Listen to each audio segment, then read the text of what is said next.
I was halfway through fixing the hinges on my mailbox when I heard the familiar screech of heels against concrete. Sure enough, there she was. Priscilla Hargrove. 50-something, bob haircut like she lost a fight with a weed whacker, clipboard in hand like it was a weapon. The self-appointed queen of the Maple Hollow HOA, Logan Gentry, she called out like she was announcing me on a game show. You can't leave your trash bins out past noon on collection day. That's a violation. I wiped the sweat off my forehead and looked at my watch. It's 11:52, Priscilla. She narrowed her eyes like I'd insulted her bloodline. Don't get clever. The board has been watching your property. I didn't respond. I just went back to tightening the screws like she wasn't even there. That drove her nuts.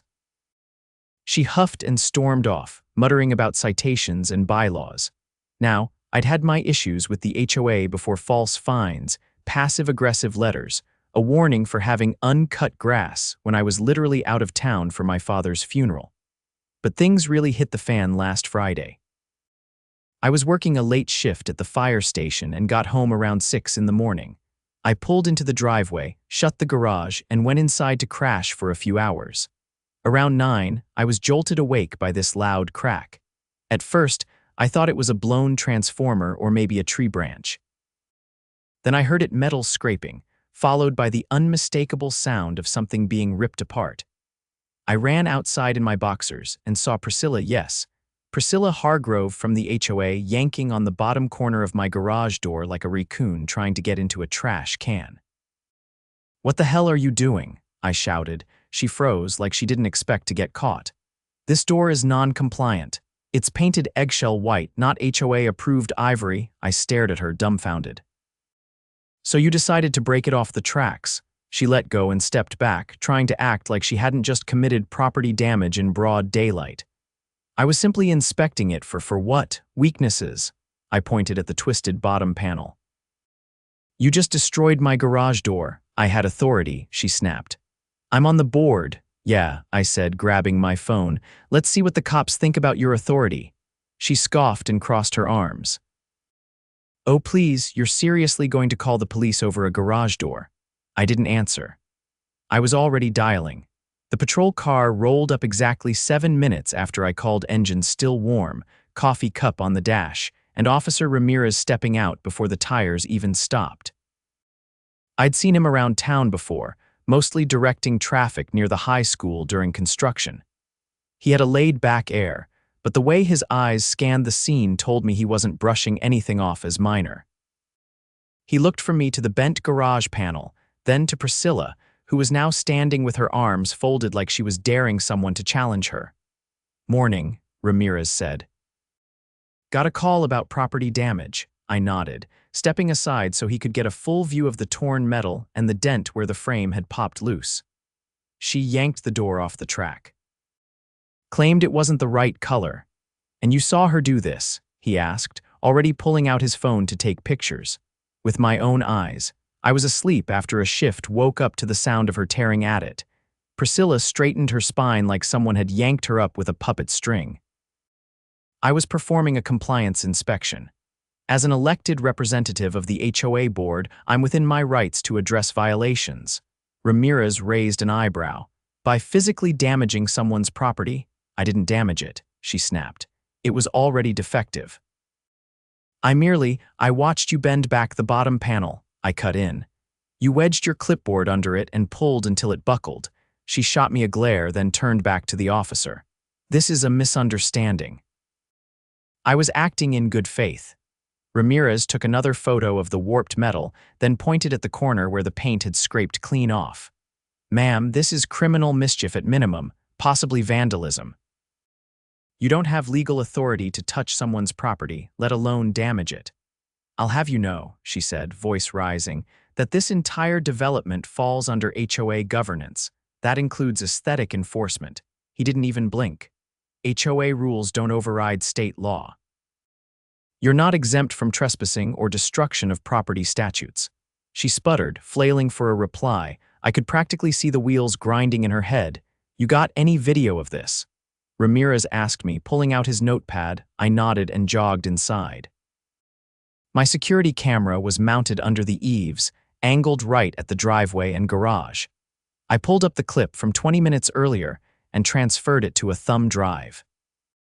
When I came back out, Ramirez was standing between her and the garage while she paced in a tight circle, muttering under her breath. "This should do it," I said, handing him the drive. He plugged it into his patrol tablet and watched the footage. I could hear the audio clear as day. The sound of her wedging the clipboard under the metal, the creak of the panel straining, then the sharp wrench as it gave way, then my voice shouting and her freezing like a deer in headlights. When the video ended, Ramirez looked up. "Yeah, that'll do." Priscilla took a step back. "Wait.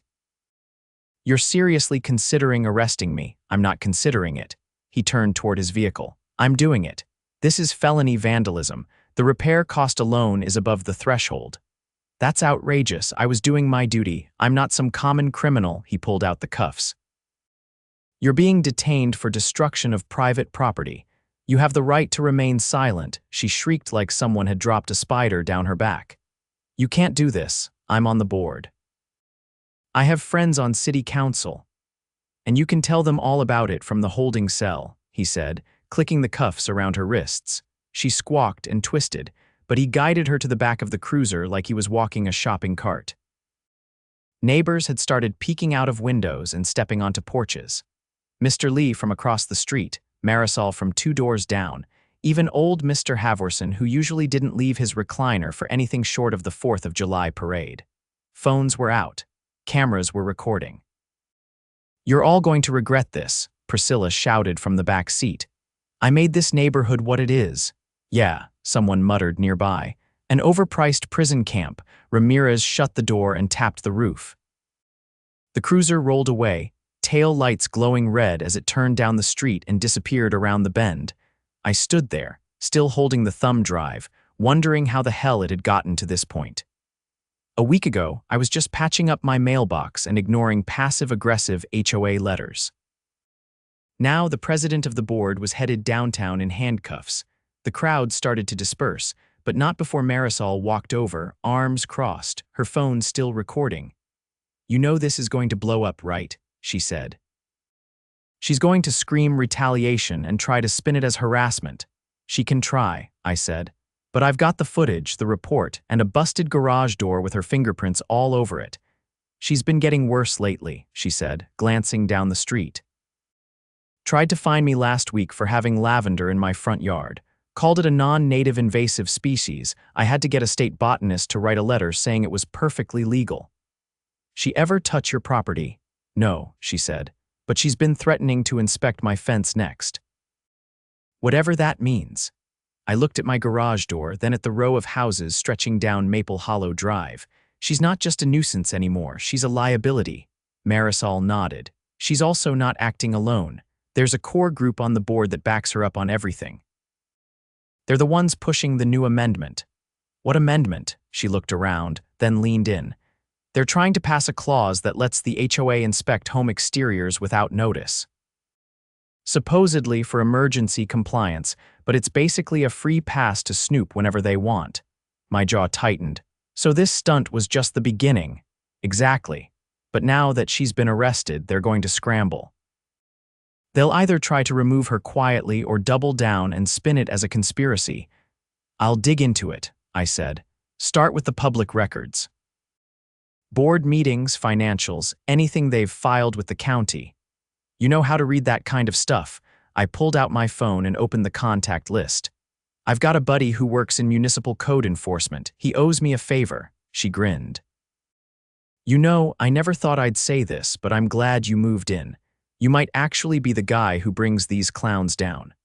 As she walked off, I stepped back inside and closed the door behind me.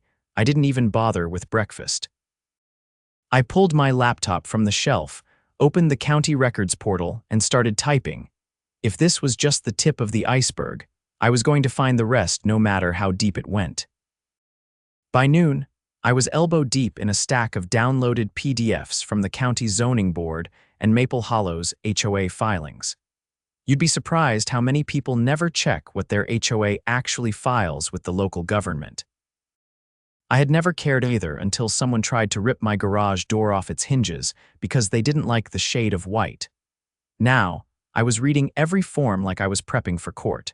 The HOA's latest annual statement was buried in a zip file on the county site. I unzipped it, opened the ledger, and started scrolling. That's when something jumped out at me. Line item: Emergency Facilities Fund $42,000 withdrawal approved by board majority for aesthetic compliance operations. What the hell was that supposed to mean? I clicked over to the minutes of the board meeting where it had been approved. No documentation on what the withdrawal was actually for, just a vague note, used for conformity rectification measures. It was a lot of money to disappear without a trace. And if that wasn't enough, there was a second entry under Security Enhancements, $18,000, marked as paid to a company called Trident Solutions, LLC. I'd never seen a security company on our street. No patrols, no cameras, nothing. I picked up the phone and called my friend Marcus. He worked in the city's code compliance office, and we'd gone through Fire Academy together before our paths diverged. He answered on the second ring. "Logan, heard about the HOA queen getting cuffed in your driveway. Whole department's been laughing about it. Glad I could provide the entertainment," I said. "Listen, I need a background check run on a contractor called Trident Solutions, LLC. They're listed in an HOA filing, but I've never seen them do a day of work in this neighborhood." He was quiet for a second. "That's not a company we've ever licensed for residential work. You sure that's the name?" "Positive. It's in the HOA's financials." 18 grand paid to them for security enhancements. "I'll dig into it. Give me an hour." While I waited, I printed out the board meeting minutes and the expense report. Then I walked across the street to Marisol's place. She answered the door still in scrubs, looking exhausted but alert. "They're laundering money," I said without preamble. She blinked. "Come again." "The HOA. I found a $42,000 withdrawal for compliance operations and another $18,000 for security enhancements paid to a company that doesn't even exist." She stepped outside and shut the door behind her. "And no one caught this. Not unless someone's checking every filing line by line. They're counting on the fact that no one reads the fine print, but I'm not done yet." She looked both ways down the street. "We need more eyes. There are people on this street who hate the HOA but keep their heads down. If we can get them talking, we can build a case," I finished. "But we need solid evidence. I've got a guy checking into the fake contractor. If that money's going somewhere it shouldn't, we'll find it." An hour later, Marcus called back. "Trident Solutions, LLC is a shell, registered to a P.O. box in another county, no business license, no operational footprint. But guess what? The name on the registration is Earl Hargrove." I felt my stomach drop.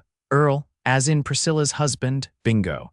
And get this, he filed the LLC paperwork 3 weeks before the HOA voted on the funding withdrawal. It was orchestrated. They created a fake company, funneled HOA funds into it, and disguised it as a payment for phantom services. "You think this is something the DA would take seriously?" I asked. Marcus didn't hesitate. "If you bring them the paper trail, and especially if you've got community support, absolutely. That's embezzlement, fraud, possibly racketeering depending on how much they've moved." I hung up and immediately called an emergency meeting with every neighbor I knew wasn't under Priscilla's thumb. We gathered that evening in my garage, the dented panel still hanging like a badge of war. I laid out the documents on a folding table: financial excerpts, meeting minutes, screenshots of the LLC registration tied to Earl Hargrove. Every person who walked in dropped their jaw a little more. "I've got a friend who's a paralegal," said Mr. Lee. "She can help us file a complaint with the state attorney's office."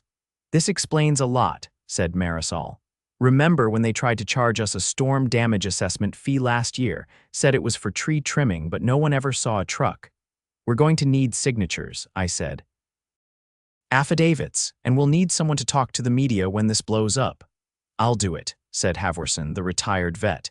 "They fined me for putting up an American flag too early before Independence Day. I've been waiting for payback." By the end of the night, we had a plan. I'd email everything to Marcus, who would walk it into the city fraud department personally. Mr. Lee's paralegal contact would draft the formal complaint, and Haverson would coordinate a petition for a special vote to remove every board member complicit in this. 2 days later, the city issued a subpoena for the HOA's financial records. The fallout was immediate. Priscilla was released pending arraignment, but before she even made it back to the neighborhood, her husband Earl was served a notice to appear for questioning. Word spread fast. The Hargroves' front yard, once trimmed like a golf course, was now deserted.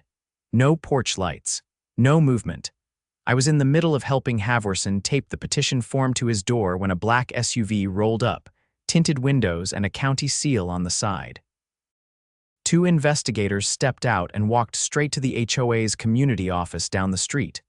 Moments later, they came out carrying boxes, laptops, and one terrified-looking bookkeeper. The next morning, the local news station showed up. A reporter in a blazer stood at the entrance to Maple Hollow, describing a developing investigation into alleged financial misconduct and property damage linked to HOA board members. Our petition hit 77 signatures in under 24 hours. We only needed 60 to trigger a recall vote, and with the county investigating, there was no way the board could stall it.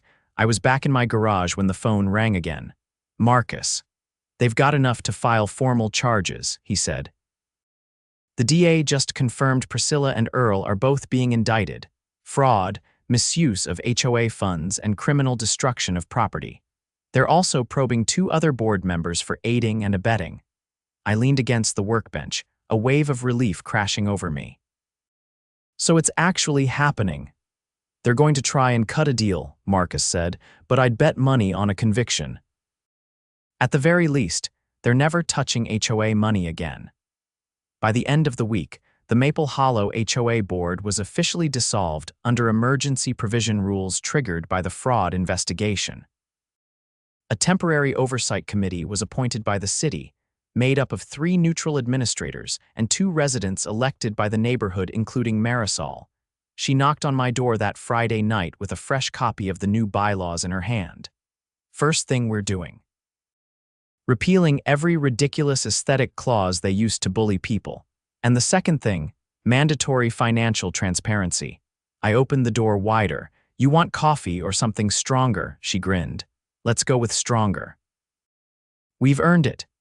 And as we sat on the porch, sipping whiskey and watching the last Hargrove-owned SUV leave the neighborhood under cover of dusk, I realized something.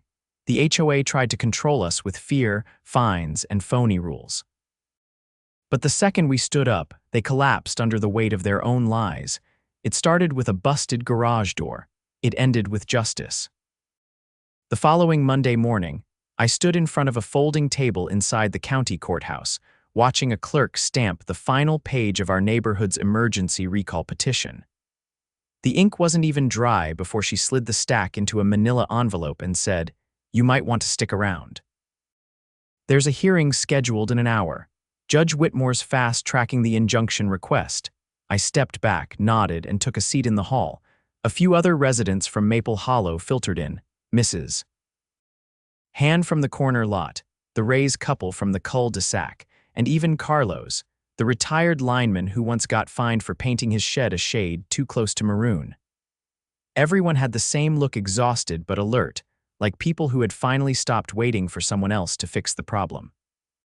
Inside the courtroom, the air was dry and cold. Judge Whitmore, tall and silver-haired with a permanent crease between his brows, read through the filing without a single word until he reached the financial exhibits. He paused, glanced over his glasses, and said, "These expense reports were signed by the HOA treasurer." "Yes, Your Honor," said the assistant DA, a wiry woman with a clipped voice. "Filed under false pretenses, and the LLC receiving the payments is registered to the spouse of the board president." Whitmore exhaled sharply through his nose. "And the board approved this. There's no record of a full board vote, 2 signatures on each withdrawal. Investigators believe the remaining board members were either complicit or deliberately excluded." He turned toward us briefly, then back to the paperwork. "Emergency motion to remove the existing HOA board is granted. A temporary trustee will be appointed from the County Oversight Committee pending full audit." No one clapped, but the weight in the room shifted, shoulders relaxed, backs straightened. After everything, We needed that moment quiet confirmation that we hadn't imagined the insanity, that the system still worked if you gave it enough fuel and shined a bright enough light. Outside the courthouse, I caught up with Officer Ramirez in the parking lot. He was leaning against his cruiser, checking something on his tablet. "Logan," he said without looking up, "you're not going to believe what just dropped. Try me. They executed a warrant on a storage unit registered to Earl Hargrove. Found 32 boxes of HOA documents, unfiled notices, unsigned checks, even complaint forms that never made it to residents. Turns out they were cherry-picking who got fined and shredding the rest. I let that sink in. So they were targeting people on purpose. Yup. Based on who they thought wouldn't push back. Single parents, elderly folks, immigrants, anyone who might not know how to fight." He handed me a printed photo from the unit, a box labeled "Escalates Non-Compliant Properties." My address was written in red marker on the side. "They had a list," I said. "More like a hit list," Ramirez replied. "They flagged people for progressive enforcement, start with a minor citation, then escalate until the homeowner either pays up or sells. And the money, DA's freezing the HOA account. Between the fake contractor payments and a few wire transfers to Earl's personal holdings, it looks like about $83,000 is unaccounted for." A sharp gust of wind blew through the lot, scattering a few leaves. I stared down at the photo. The idea that someone had actually sat down and categorized residents like that decided who was worth harassing and who wasn't lit something cold in my chest. "Is Priscilla still out on bail?" "Not anymore," Ramirez said. "She violated the terms by trying to contact a board member yesterday. Claimed she was just checking in, but the call was recorded. Judge revoked bail this morning." I didn't say anything. I didn't have to. Ramirez just gave a short nod and got back into his cruiser. That night, I walked the neighborhood with Marisol and Havorson, clipboard in hand. We weren't collecting signatures anymore. We were finalizing nominations for the new resident-led committee. We knocked on every door that hadn't already opened for us, gave every homeowner a chance to have a say. No more secret votes, no more backroom decisions. At the end of the route, I stopped in front of the Hargrove house. The porch light was off. A brown patch of lawn stretched out like a forgotten rug, and a foreclosure notice was taped to the front door. Earl had been named in the civil suit filed that morning. The bank had wasted no time cutting ties. "I almost feel sorry for them," Marisol said quietly. I didn't answer. I just looked at the empty bird feeder hanging from the porch eave and remembered how Priscilla used to lecture people about not attracting squirrels. The feeder still swung slightly in the wind. No birds, no squirrels, just silence. In the weeks that followed, the audit revealed more than financial theft. The board had also been falsifying votes, submitting ballots from properties that had been vacant for years. They'd padded their numbers to pass new rules, making it seem like the neighborhood supported them when it didn't. The county pressed additional charges: election fraud, wire fraud, and obstruction. Earl eventually confessed in exchange for a lighter sentence, but Priscilla refused to cooperate. Her trial was set for early spring. She faced a hefty sentence if convicted. Meanwhile, the new oversight committee, chaired by Marisol and 2 other residents, held open meetings every second Saturday. I helped install a projector in the community center and mounted a camera so every meeting could be streamed online. Attendance was voluntary, but the room was always full. The new bylaws were simple: no aesthetic fines without a majority vote, no inspections without consent. Every financial decision posted publicly within 72 hours. One afternoon, while repainting the garage panel that Priscilla had destroyed, I saw Carlos walking by with his dog. He stopped, hands in his pockets. "Looks good," he said. "Only took 4 weeks and $1,000 in repairs," I replied. "Worth it though. Whole place feels different now, quieter." "Yeah," I said, "like we finally got our street back." He nodded and kept walking, the sound of his dog's leash jingling down the sidewalk. Later that evening, I got a call from Marcus. He'd just gotten word that the state attorney general's office was opening an investigation into HOA fraud across the county. Our case had triggered a domino effect. Other neighborhoods were stepping forward. Some had been dealing with the same tactics: phony violations, fake companies, money disappearing into compliance budgets. You started something, Marcus said. Wasn't just me. Still, you gave him the blueprint. After we hung up, I stepped outside and looked over the neighborhood. Porch lights were on. Kids were riding bikes in the street again. For the first time since I moved in, no one was watching from behind curtains or whispering about the board. It was just a neighborhood again, no fake rules. No fear. No HOA tyrants with clipboards and god complexes, just neighbors. Just home. And for the first time in a long time, it actually felt like one.